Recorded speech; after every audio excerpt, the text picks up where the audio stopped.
Hello students, मैं विष्णु कुमार फिर से आपका एक बार हमारे यूट्यूब चैनल के ऊपर आपका हार्दिक अभिनंदन और स्वागत करता हूँ। स्टूडेंट्स, आज के इस सेशन और इस वीडियो के अंदर हम एक नए टॉपिक से एक नए अध्याय के साथ में हमारा चैनल स्टार्ट करने वाले हैं। और आज हमारा टॉपिक रहने वाला है दो चरों वाले रैखिक समीकरण युग्म।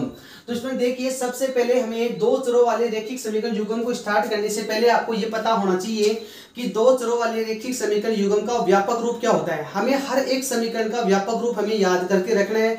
व्यापक रूप जो होते हैं वो एग्जाम की दृष्टि से बड़े इंपॉर्टेंट होते हैं। तो देखिए स्टूडेंट्स, हम सबसे पहले बात करते हैं इसके व्यापक रूप की।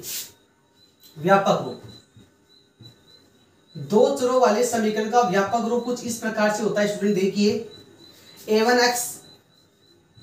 a1x plus b1y plus c1 is equal to 0। इसको हम मान के चलेंगे, हमारा इक्वेशन नंबर फर्स्ट दे रखा है हमें ये। इसके बाद हम लिखेंगे इधर a2x plus b2y plus c2 is equal to 0, और ये हमारे पास में इक्वेशन नंबर सेकेंड। ये दो चरों वाले रैखिक समीकरण का व्यापक रूप होता है। स्टूडेंट्स, अब इस दो चरों वाले रैखिक समीकरण के व्यापक रूप का हमारा मतलब क्या रहेगा। हमारे लिए ये मतलब रहेगा कि हमारे पास में यहाँ पे देखो 6 वैल्यू है हमारे पास में। एक हमारे पास में a1 का मान, एक है हमारे पास में b1 का मान, और एक हमारे पास में c1 का मान। तो a1 का मान, b1 का मान और c1 का मान। इधर भी आपको दे रखा है a2 का मान, इधर देख रखा है आपको b2 का मान, और इधर दे रखा है आपको c2 का मान। ऐसे कुल मिलाकर हमारे पास में 6 वैल्यूज हो गई। हमें क्या करना है कि हमें इन 6 वैल्यूज के क्या करनी है, वैल्यू फाइंड करनी है। तो मैं आपके सामने कुछ एग्जांपल लिख के आपको कोशिश करूंगा समझाने की कि आपको a1 का मान, b1 का मान और c1 का मान किस प्रकार से फाइंड करना है। तो देखिए स्टूडेंट, मैं आपके सामने एक एग्जांपल लिखता हूं, और एग्जांपल मेरे पास में कुछ इस प्रकार से है। जैसे मैंने आपके सामने लिख दिया 2x प्लस 3y माइनस का 6 इज इक्वल टू 0। ये मेरे पास में इक्वेशन नंबर फर्स्ट। इसके बाद में अलग अलग समीकरण लिख दिया मैंने 3x माइनस के 2y प्लस के 4 इज इक्वल टू 0, और ये मेरे पास में समीकरण नंबर 2। अब मेरी आपके सामने ये दो समीकरण लिख दिए हैं, और आपको इसमें से ये बताना है कि यहाँ पर a1 का मान, b1 का मान, c1 का मान, a2 का, b2 का और c2 का वैल्यू आपको फाइंड करना है। तो देखिए स्टूडेंट्स, हम इधर बॉक्स बना लेंगे इस प्रकार से, और यहाँ पर हम 6 वैल्यू लिख लेंगे हमारी। a1 का मान, b1 का मान और c1 का मान। इधर लिख लेंगे हम a2 का मान, इधर लिख लेंगे हम b2 का मान, और यहाँ लिख लेंगे हम c2 का मान। इस प्रकार से हमने 6 वैल्यूज लिख ली है। अब देखो स्टूडेंट्स, यहाँ हम देखेंगे तो यहाँ पर हमारे पास में a1, b1 और c1 लिखा हुआ है। इसका मतलब है कि ये वैल्यू हमें समीकरण नंबर 1 से फाइंड होगी। समीकरण नंबर 1 से फाइंड होगी। तो देखिए स्टूडेंट्स, सबसे पहले हमारे पास में यहाँ x के साथ में 2 लिखा हुआ आ रहा है। इसका मतलब है कि हमारे पास में a1 का मान कितना हो जाएगा, 2 हो जाएगा। ये बात आपको अच्छी प्रकार से समझ में आ गई होगी।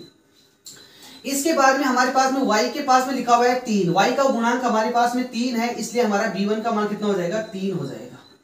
इसके बाद में हमारे पास में कांस्टेंट जो वैल्यू दे रखी है वो हमें दे रखी है माइनस का 6। तो हमारे पास में c1 का वैल्यू हो जाएगा स्टूडेंट माइनस का 6। ये आपको अच्छी प्रकार से समझ में आ गई कि a1 का मान, b1 का मान और c1 का मान हम किस प्रकार से निकालेंगे। अब हम बात करते हैं हमारे पास में इक्वेशन नंबर सेकेंड की। इक्वेशन नंबर सेकेंड से हमें ये 3 वैल्यू मिलेगी। कौन कौन सी, a2 का, b2 का और c2 का। जिस प्रकार से हमने a1 का, b1 का, c1 का वैल्यू फाइंड किया है, उसी प्रकार से हम क्या करेंगे, a2 का, b2 का और c2 का वैल्यू फाइंड करेंगे। सबसे पहले हमारे पास में आ रहा है 3, जो कि x का गुणांक है। x का गुणांक हमारे पास में किसका वैल्यू होगा, a2 का मान होगा, जो हमारे पास में कितना हो जाएगा, 3 हो जाएगा। इसके बाद में y का गुणांक आ रहा है माइनस का 2, तो हमारे पास में b2 का वैल्यू कितना होगा, माइनस का 2 बन जाएगा। और जो कांस्टेंट जो वैल्यू बन रही है हमारे पास में प्लस का 4, तो c2 का वैल्यू कितना हो जाएगा हमारे पास, प्लस का 4। उम्मीद करता हूं स्टूडेंट्स, आपको इस समीकरण के द्वारा a1, b1, c1, a2, b2 और c2 की वैल्यू आपको अच्छी प्रकार समझ में आ गई होगी कि जब भी हमारे पास में एग्जाम में दो समीकरण आएंगे और हमसे ये पूछा जाएगा कि a1 का, b1 का, c1 का, a2 का, b2 का, c2 का वैल्यू बताइए, तो आप आसानी से कर पाएंगे। ये मुझे पूरा कंफर्म विश्वास हो गया। इसके बाद में आपके पास में एक और क्वेश्चन आपके लिए इधर लिखता हूँ, और क्वेश्चन कुछ इस प्रकार से है एग्जाम्पल तौर के ऊपर। मैंने आपके लिख दिया कि x माइनस का y इज इक्वल टू मेरे पास में है माइनस का 4, तो इसको नाम देता हूं मैं समीकरण नंबर 1। और दूसरा मेरे पास में समीकरण है 2x plus y is equal to दे रखा है 4, और ये मेरे पास में इक्वेशन नंबर सेकेंड।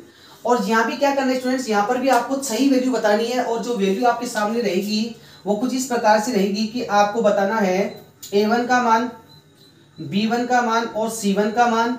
इधर आपको बताना है a2 का मान, b2 का मान, और इधर बताना आपको c2 का मान। तो सबसे पहले हम बात करेंगे A1, B1 और C1 की बात। इसके लिए हमें समीकरण नंबर 1 को देखना पड़ेगा। A1 का मान, B1 का मान और C1 का मान बताने के लिए हमें समीकरण नंबर 1 को देखना पड़ेगा। जैसे ही हम समीकरण नंबर 1 को देखते हैं तो हमारे पास में सबसे पहले x को देखेंगे हम। तो हमारे पास में x का यहाँ पे गुणांक कितना है, तो हम कुछ भी लिखा हुआ हमारे पास में नहीं है। इसका मतलब है हम x का जो गुणांक है वो 1 मानकर चलेंगे, तो हमारे पास में A1 का वैल्यू कितना हो जाएगा, 1 हो जाएगा। ये प्लस का है तो प्लस का 1 मानेंगे, और अगर ये माइनस का है तो हम इसको माइनस का 1 मानकर चलेंगे। उसके बाद में हम करते हैं अगली बात, तो y का गुणांक है हमारे पास में माइनस में, और कुछ भी नहीं, इसका मतलब कितना मान के चलेंगे, 1। तो बताओ B1 का वैल्यू हमारे पास हो जाएगा माइनस का 1। ये बात आपको अच्छी प्रकार समझ में आ गई होगी। यहाँ पर ये x पॉजिटिव था, इसलिए A1 का मान प्लस का बन गया। यहाँ पर y का वैल्यू नेगेटिव है, इसका मतलब ये B1 का मान माइनस में 1 में बन गया। अब देखिए स्टूडेंट्स, बात करते हैं इधर ये कांस्टेंट की जो वैल्यू है ये इक्वल के उधर लिखी हुई है, तो हमें क्या करना है, इसका इधर ट्रांसपोज करना है, पक्षांतरण करेंगे इसका। और जैसे हम -4 का पक्षांतरण करेंगे तो माइनस का 4 किस में बदल जाएगा, प्लस के 4 में बदल जाएगा। इसलिए हमारा जो C1 का जो वैल्यू निकल के आएगा वो हमारे पास निकल के आएगा प्लस के 4। आप एग्जाम्स में जब भी ऐसा कोई क्वेश्चन आ जाए और अगर आपको ट्रांसपोज करने की या पक्षांतरण करने की आवश्यकता हो रही है तो आप उनका जरूर पक्षांतरण करें। उसमें क्या होता है, माइनस की वैल्यू प्लस में और प्लस की वैल्यू माइनस के अंदर कन्वर्ट हो जाएगी। अब हम बात करते हैं इक्वेशन नंबर 2 की। हाँ, इससे हमें 2 मान मिलेंगे, 3 मान मिल जाएंगे हमें, A2 का, B2 का और C2 का मान हमें प्राप्त हो जाएगा। तो सबसे पहले हम बात करते हैं A2 की। तो देखो हमारे पास में x का गुणांक आ रहा है इस बार 2, तो A2 का वैल्यू कितना हो जाएगा, हमारे पास में 2 बन जाएगा ये। अब y का गुणांक जो हमारे पास में है वो प्लस में आ रहा है, और कितना मान के चलेंगे हम, 1। तो हमारे पास में जो B2 का जो वैल्यू होगा वो हमारे पास में कितना बन जाएगा, प्लस का 1 बन जाएगा। अब हम 4 का इधर पक्षांतरण करेंगे तो ये प्लस का 4 किस में कन्वर्ट हो जाएगा स्टूडेंट, माइनस के 4 में कन्वर्ट हो जाएगा। तो C2 का फाइनली रिजल्ट कितना बनेगा, हमारे पास में माइनस का 4 बनेगा। ये था हमारे पास में 2 चरों वाले रैखिक समीकरण युग्म के व्यापक रूप से जुड़ा हुआ कॉन्सेप्ट है, जिसमें आपको 6 प्रकार की वैल्यू आपको बतानी है कि A1 का मान, B1 का मान और C1 का मान, A2 का मान, B2 का और C2 का मान आपको बताना है। यदि आपको A1, B1 और C1 का मान बताना है तो आप इक्वेशन नंबर 1 को क्लिक कीजिए, और उसमें जो आपका x का गुणांक होगा वो A1 होगा, y का गुणांक B1 होगा, और जो कांस्टेंट वैल्यू होती है वो इस प्रकार से C1 की वैल्यू होगी। और इसी प्रकार यदि हमें A2 का, B2 का और C2 का वैल्यू फाइंड करना है तो हम समीकरण नंबर 2 की बात करेंगे। उसी प्रकार से जैसे x का गुणांक है वो तो A2 हो जाएगा, y का गुणांक है वो B2 का वैल्यू हो जाएगा, और जो कांस्टेंट की जो वैल्यू है वो हमारे पास में C2 की वैल्यू फाइंड होगी।